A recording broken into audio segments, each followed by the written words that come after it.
Disclaimer, I'll only be counting things like continental US and areas that are states like Alaska and Hawaii. I'll not be talking about things like Puerto Rico, Midway, Wake Island, Guam Island, and what used to be American Philippines. With that out of the way, enjoy.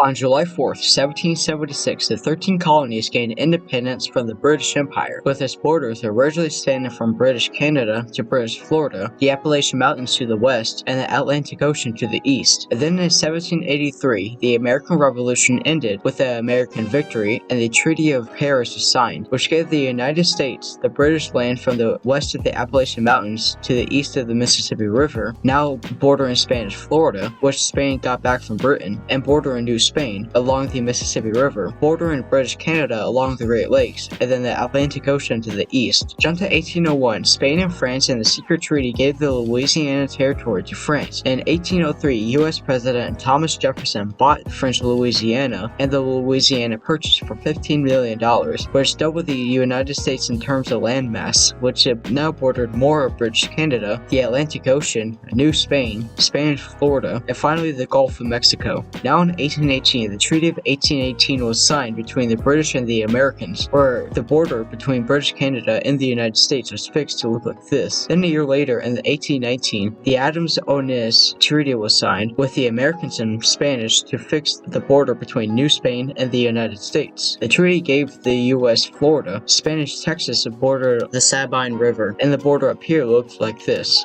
In 1845, the Republic of Texas joined the United States, becoming the 28th state of the Union. Consequently, this started the Mexican-American War. A year later, in 1846, the treaty between British Canada and the United States began to fix the disputed Oregon Territory, which basically kind of made the border made more of a straight line, and also made the U.S. border the Pacific Ocean. In 1848, the Mexican-American War ended with the American victory, and the Treaty of Guadalupe Hidalgo, also known as Mexican Secession, which gave the United States Arizona, New Mexico, Nevada, Utah, California, and Colorado, which made the U.S. border more of the Pacific Ocean. Then the U.S., instead of just stealing the land, they just in turn bought it for $15 million. Then in 1853, President Franklin Pierce purchased some land from Mexico called the Gadsden Purchase, which the U.S. paid $10 million for it. Jump to 1861 to 1865, the American Civil War has taken place. Then it ends in 1865. In 1867, President Andrew Johnson bought Alaska from the Russian Empire, which the U.S. bought for $7.5 million.